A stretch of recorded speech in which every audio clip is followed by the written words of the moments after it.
ఈ ప్రపంచం మొత్తాన్ని ఒకే దారంలో కట్టి ఉంచిన మనుల వలె ఊహించండి.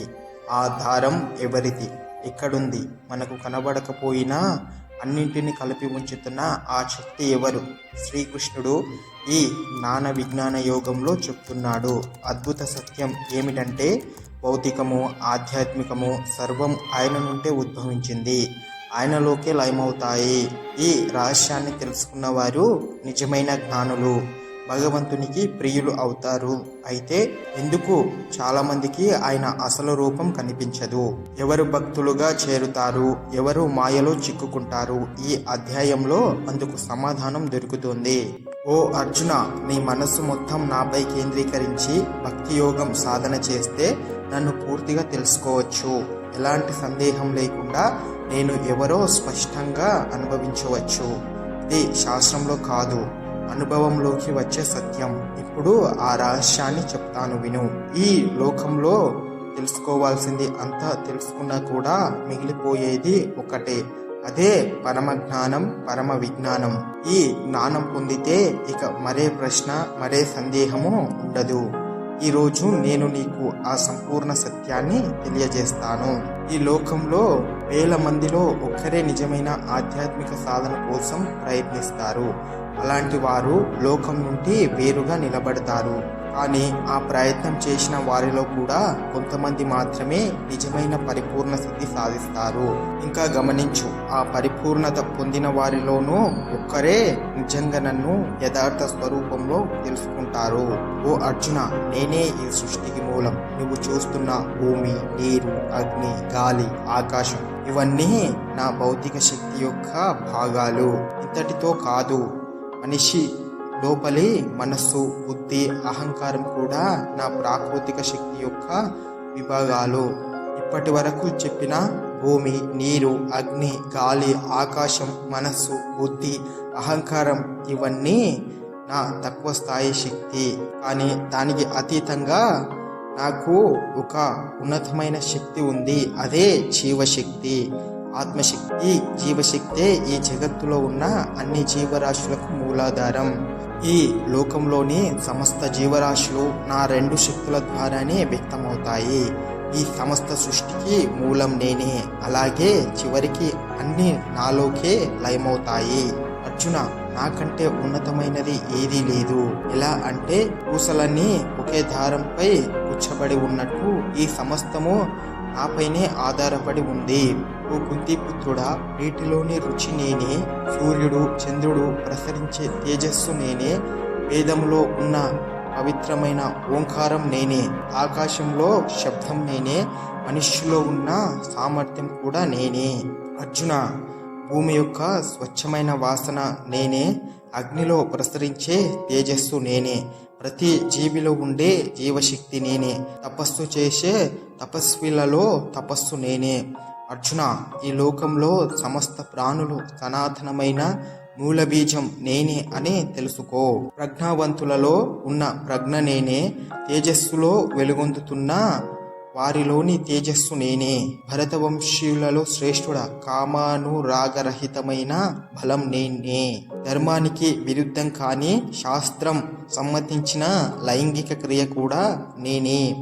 ఓ అర్జున, ఈ భౌతిక ప్రకృతిలో కనిపించే మూడు గుణాలు సత్వం, రజస్సు, తమస్సు ఇవన్నీ నా శక్తి ద్వారానే వ్యక్తమవుతాయి. అవి నాలోనే స్థితి చెందాయి. కానీ నేను మాత్రం వాటికి అతీతుడను.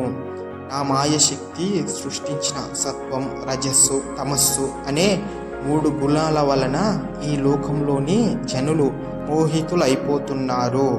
అందువల్ల వారు నన్ను అనశ్వరుడిని, సనాత స్వరూపిడిని గుర్తించలేకపోతున్నారు. నా దైవీ శక్తి అయిన మాయ త్రిగుణములతో కూడి ఉంది. దానిని అధిగమించడం చాలా కష్టమైనది. కానీ నన్ను శరణు పొందిన వారు ఈ మాయను సునాయాసంగా దాటిపోగలరు. నాకు శరణాగతి చెయ్యని 4 రకాల మనుష్యులు ఉన్నారు. జ్ఞానం లేనివారు, తమకు తెలిసిన సోమరితనంతో తమ నిమ్న స్వభావాన్ని అనుసరించేవారు, బుద్ధి భ్రమకు గురైన వారు, మరియు అసుర స్వభావం కలవారు. ఈ వాళ్ళందరూ నా శరణు పొందలేరు. ఓ ఓ భరతవంశీయుడా, నా పట్ల భక్తితో నిమగ్నమయ్యే 4 రకాల ధర్మాలు ఉన్నాయి. ఆపదలో ఉన్నవారు, జ్ఞానం కోసం ప్రయత్నించేవారు, ప్రాపంచిక సంపద కోసం కోరుకునేవారు మరియు జ్ఞానంలో స్థిరమైన వారు. వీరందరిలో శ్రేష్ఠులు ఎవరో తెలుసుకుంటావా? జ్ఞానంతో నన్ను పూజించేవారు, నా పట్ల దృఢ సంకల్పంతో అనన్య భక్తితో ఉండేవారు. అటువంటి వారు అందరిలోనూ శ్రేష్ఠులు. నేను వారికి ప్రియుడిని, వారు నాకు ప్రియులు. నాకు భక్తితో ఉన్న వారందరూ నిజంగా ఉత్తములే. కానీ జ్ఞానంతో నన్ను ఆరాధించేవారు దృఢ నిశ్చయంతో ఉంటూ తమ బుద్ధిని నాతో ఐక్యం చేసుకున్నవారు, నన్నే పరమ లక్ష్యంగా చేరుకున్నవారు. వారిని నేను నా స్వరూపమేనని పరిగణిస్తాను. ఎన్నో జన్మల ఆధ్యాత్మిక సాధన తర్వాత ఒక జ్ఞాని ఈ సత్యాన్ని గ్రహిస్తాడు, ఉన్నదంతా నేనే అని. అప్పుడు అతడు నాకు శరణగతి చేస్తాడు. అటువంటి మహాత్ముడు నిజంగా చాలా అరుదు. భౌతిక ప్రాపంచిక కోరికల వల్ల జ్ఞానం చెరిగిపోయిన వారు అన్య దేవతలకు శరణు వేడుతారు. ఆ స్వభావం ప్రకారం వారు ఆ దేవతలను ఆరాధిస్తారు. ఆ దేవతలను ప్రసన్నం చేసుకోవడానికి కర్మకాండలు కూడా ఆచరిస్తారు. ఒక భక్తుడు ఏ దేవత స్వరూపాన్ని ఆరాధించాలనుకుంటాడో ఆ దేవత పట్ల అతనిలో విశ్వాసం పటిష్టమై ఉండేలా స్వయంగా నేనే చేస్తాను. శ్రద్ధ, విశ్వాసంతో ఉన్న భక్తుడు తనకు నచ్చిన దేవతనే ఆరాధిస్తాడు. తను కోరుకున్న ఫలితాన్ని కూడా పొందుతాడు. కానీ గమనించు, ఆ ఫలితాన్ని నిజంగా నేనే సమకూర్చేది. అల్పజ్ఞానులైన వారు పొందే ఫలితాలు తాత్కాలికమైనవే. దేవతలను ఆరాధించేవారు వారి ఆరాధనకు తగ్గట్టు ఆ దేవతల లోకానికే వెళ్తారు. కానీ నా భక్తులు మాత్రం నన్నే చేరుకుంటారు. నా యోగమాయ శక్తి వల్ల నేను కప్పబడి ఉంటాను. అందువల్ల అందరికీ నేను సులభంగా గోచరించను. అందుకే జ్ఞానం లేనివారు నన్ను సరిగ్గా గ్రహించలేరు. నేను పుట్టుక లేనివాడిని, మార్పు లేనివాడిని అని వారు తెలుసుకోలేరు. అర్జున, నాకు గతం, వర్తమానం, భవిష్యత్తు అన్నీ తెలుసు. సమస్త ప్రాణుల గురించి కూడా నాకు జ్ఞానం ఉంది. కానీ ఎవరికి నేను పూర్తిగా తెలియను. భరతవంశీయుడా, రాగం, ద్వేషం అనే ద్వంద్వములు మోహం నుండి పుడతాయి. ఓ శత్రువులను జయించేవాడా, ఈ భౌతిక జగత్తులో ఉన్న ప్రతి జీవి కూడా పుట్టినప్పటి నుంచే ఈ ద్వంద్వముల వల్ల భ్రమించబడుతున్నాడు. ఓ భరతవంశీయుడా, రాగం, ద్వేషం అనే ద్వంద్వాలు మోహం నుంచి పుడతాయి. ఓ శత్రువులను జయించేవాడా, ఈ భౌతిక జగత్తులో ఉన్న ప్రతి జీవి కూడా పుట్టినప్పటి నుండి ఈ ద్వంద్వముల వల్ల భ్రమించబడుతున్నాడు. పుణ్యకార్యాలను ఆచరించడం ద్వారా ఎవరి పాపాలు పూర్తిగా నశించాయో వారు ఈ రాగ, ద్వేష ద్వంద్వాల మోహం నుంచి విముక్తి పొందుతాడు. అటువంటి వారు నన్ను దృఢ సంకల్పంతో పూజిస్తారు.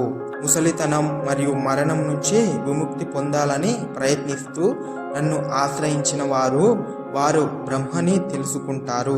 తమ ఆత్మతత్వాన్ని గ్రహిస్తారు. సమస్త క్షేత్రాన్ని కూడా అవగాహన చేస్తారు. ఆదిభూతం, ఈ పదార్థం జగత్తుకి అధిపతి నేనే. ఆది దైవం, దేవతల అధిపతిని కూడా నేనే. ఆది యజ్ఞం, యజ్ఞములలో ఆరాధించబడే ఈశ్వరుని కూడా నేనే. ఈ సత్యాన్ని తెలుసుకున్న జ్ఞానోదయమైన జీవులు మరణ సమయంలో కూడా పూర్తిగా నాలోనే స్థితమై ఉంటారు.